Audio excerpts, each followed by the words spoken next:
círculo de oração das irmãs ali do Santa Cruz, na tarde da bênção, eu achei que aquela palavra que Deus havia me dado, uma palavra nova, seria para essa ocasião aqui.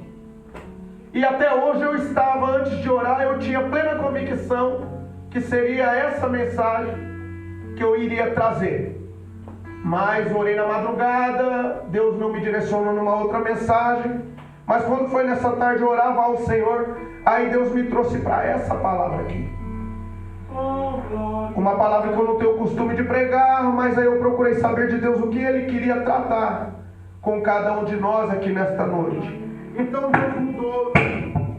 Então Deus mudou aqui os meus pensamentos em relação a este culto. Em o nome do Senhor Jesus. Amém.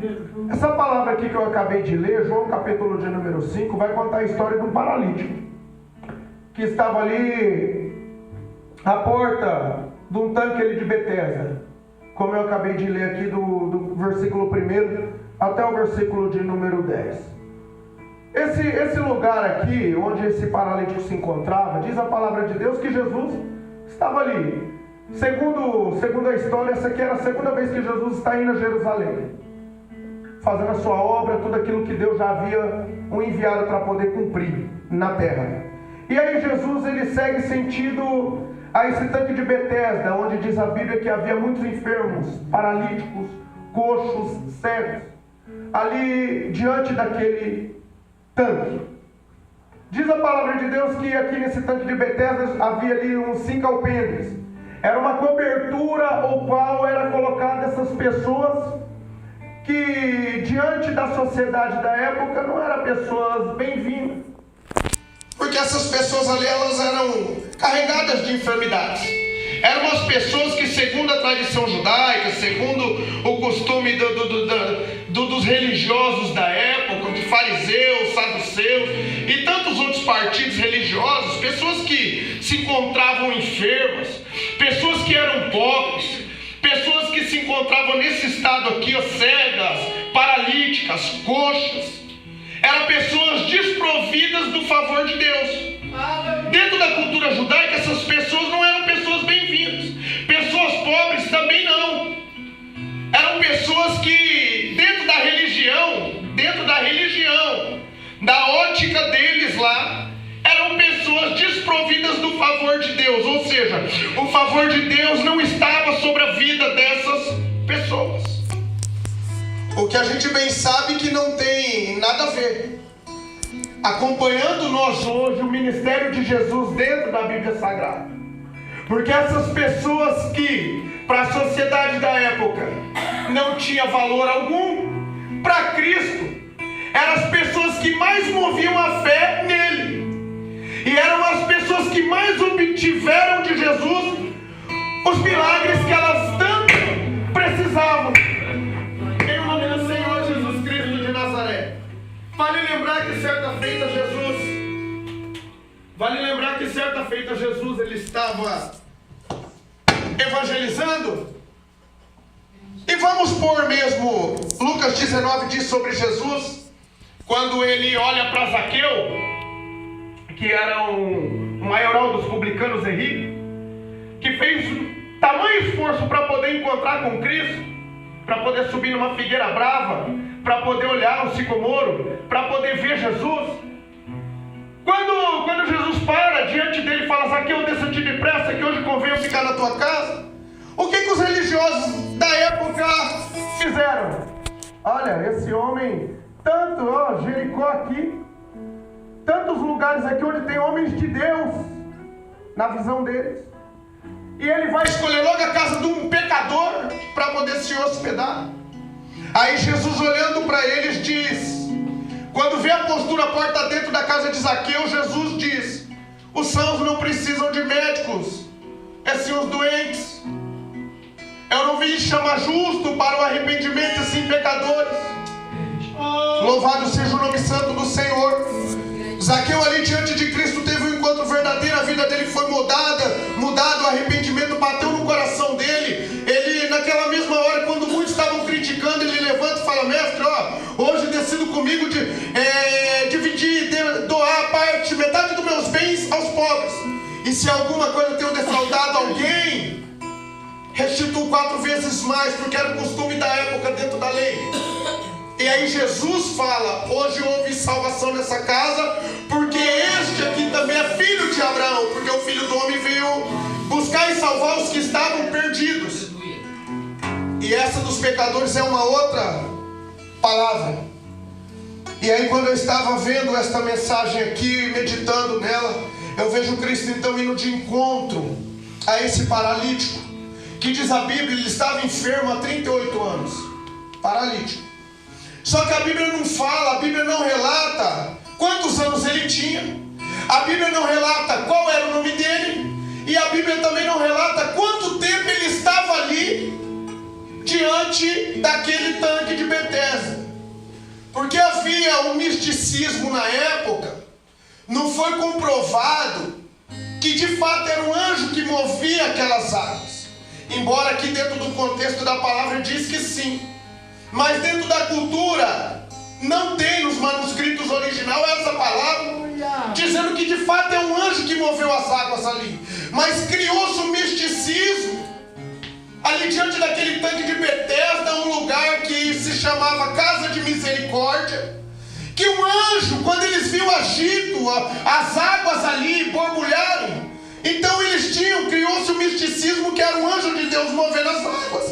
E aquelas pessoas que moviam a fé delas, quando viam então aquelas águas sendo movimentadas, então aquelas pessoas que moviam a sua fé, acreditando ser ali um anjo de Deus movendo, então quando essa primeira pessoa que movesse a sua fé tocasse naquelas águas ou entrasse para dentro daquela piscina, ela recebia instantaneamente a sua cura, o seu milagre.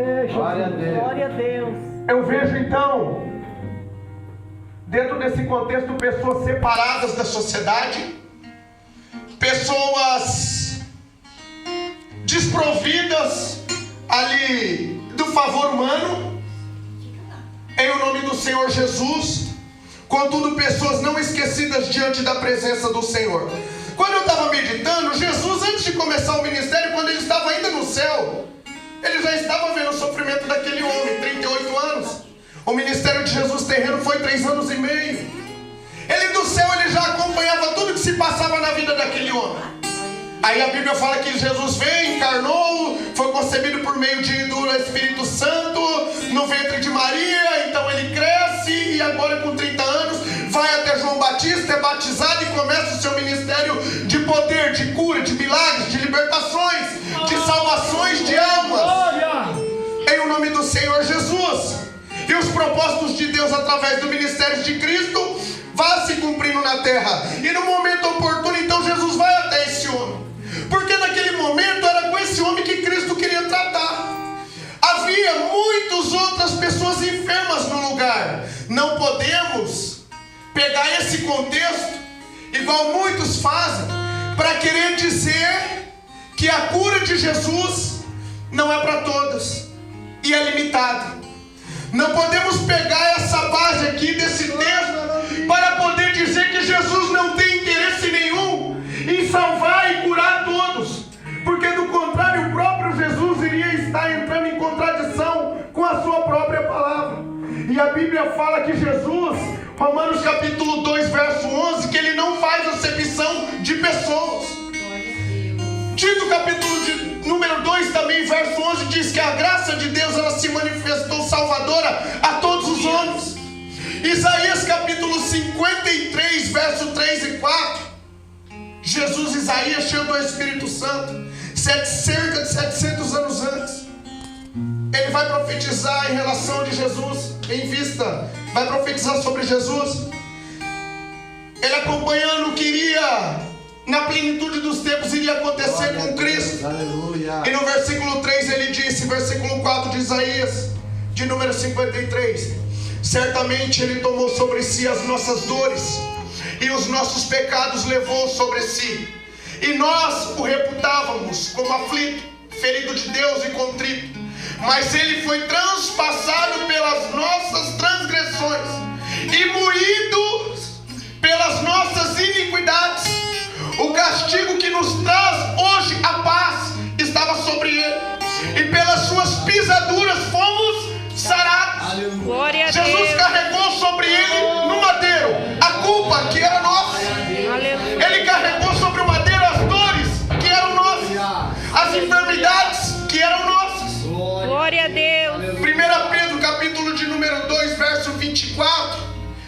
vai falar: carregando em seu corpo sobre o madeiro todas as nossas transgressões, para que nós, mortos para o pecado, vivemos para a justiça.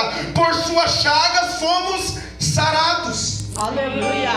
Pelo sacrifício de Cristo, a saúde agora passou a nos pertencer. Só que a grande verdade é que pouco se tem sido pregado em relação a isso hoje.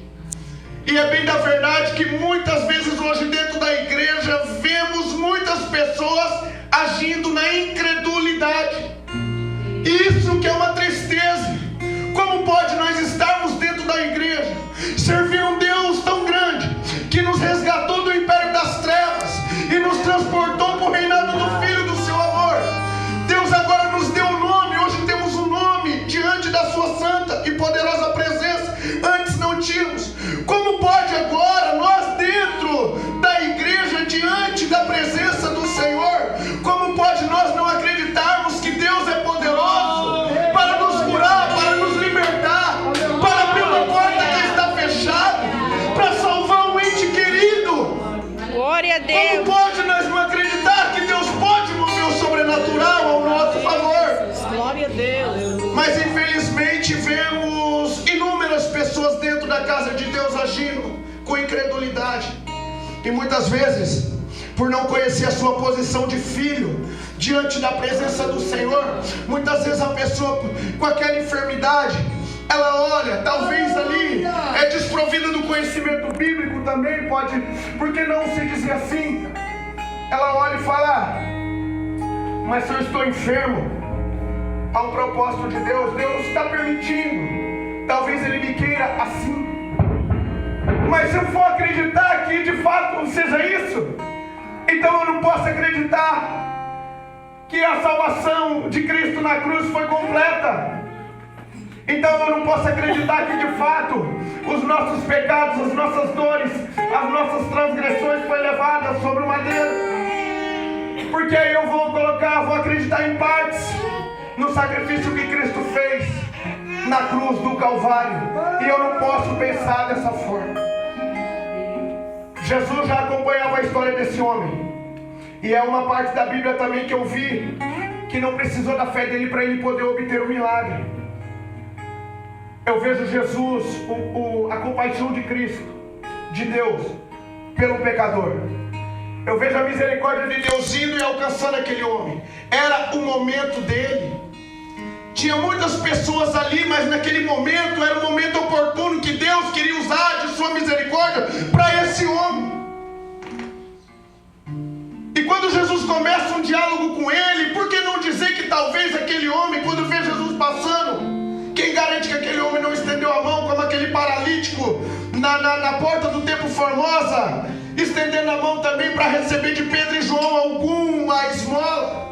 Quem garante que esse homem aqui também, quando viu Jesus chegar, também não procedeu da mesma maneira? E Jesus então se volta a ele e começa a ter um diálogo com ele.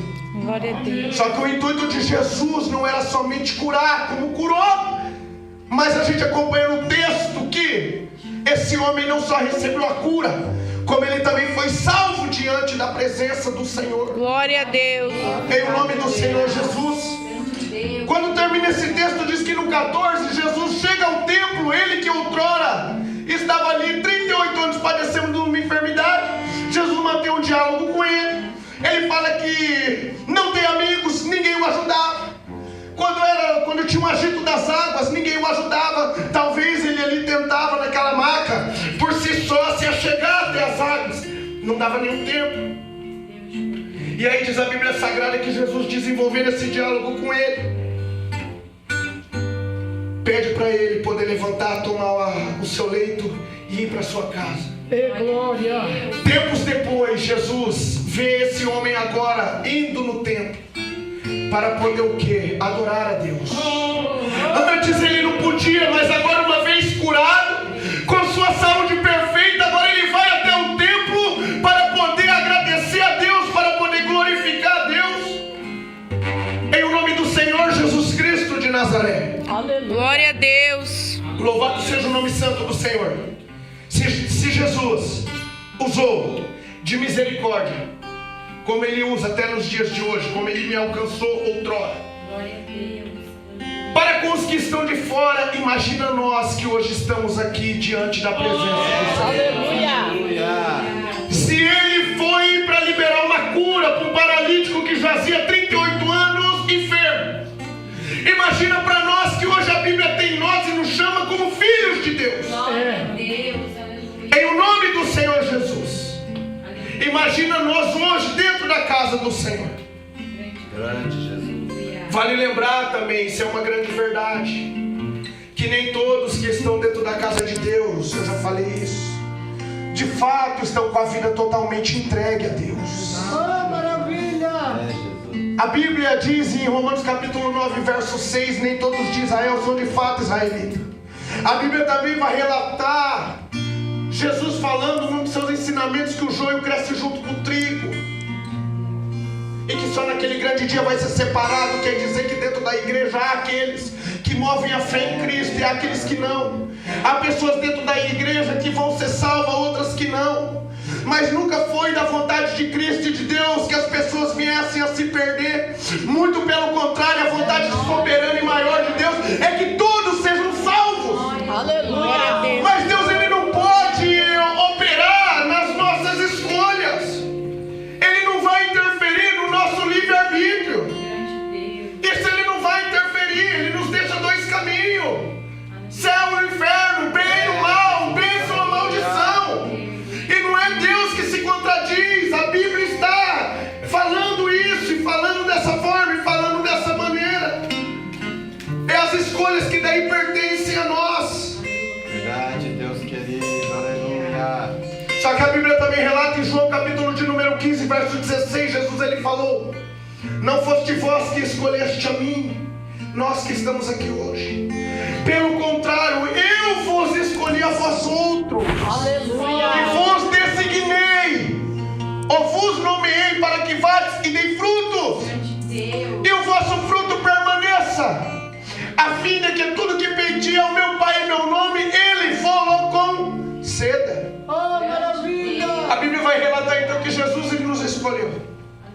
Nos escolheu, e por meio de Cristo estamos agora fomos reconciliados com Deus. É Deus. 2 Coríntios capítulo 6, verso 1, 2, vai dizer que Deus estava no mundo reconciliando consigo mesmo nós por meio de Cristo. Maravilha.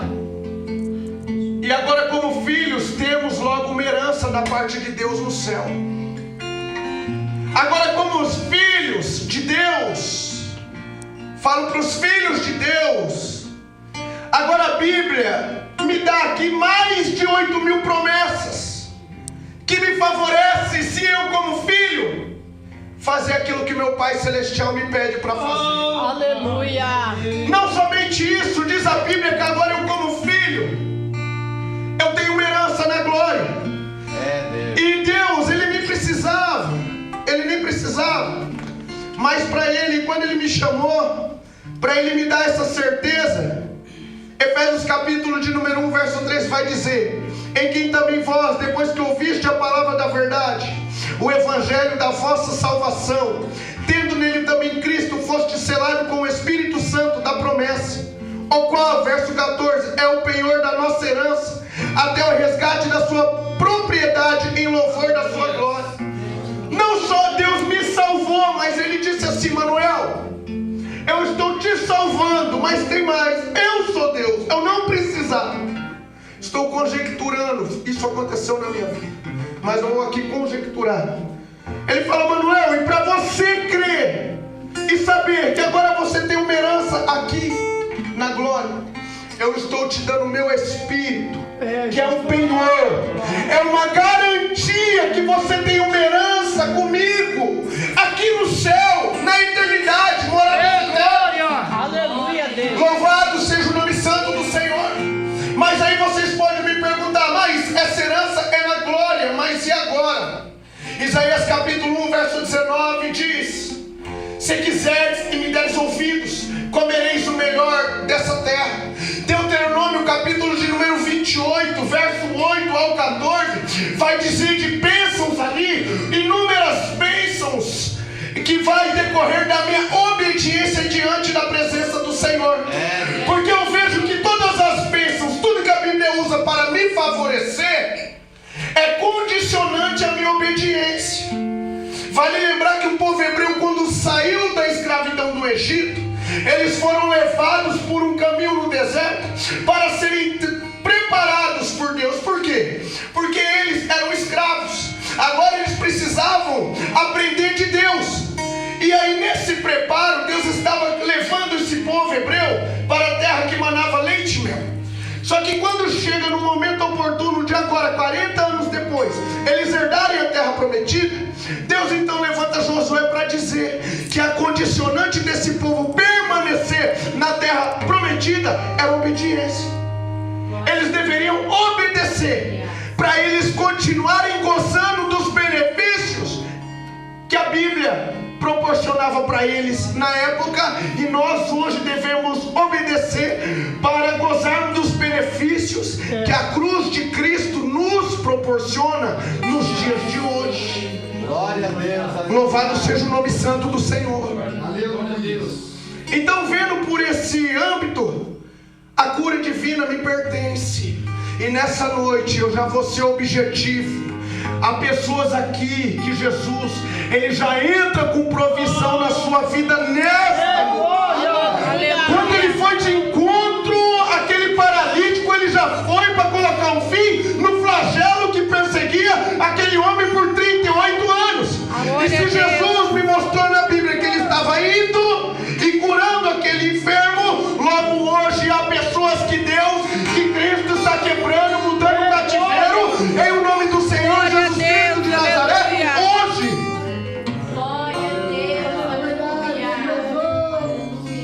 Louvado seja o nome santo do Senhor. Como filhos,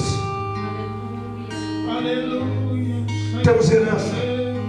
Precisamos agora aprendermos a nossa posição de filhos diante do Senhor. Lucas capítulo de número 15. Aleluia. A Bíblia vai relatar sobre o filho pródigo. O filho pródigo, ele pega a sua herança, a gente conhece bem a história, e sai e gasta. Recebeu a herança fora de época. A palavra de Deus diz em Provérbios que uma herança que é recebida antes do tempo vira maldição, não bênção. Ele recebeu a herança fora de época, foi, gastou dissimuladamente, com prostitutas e tudo mais.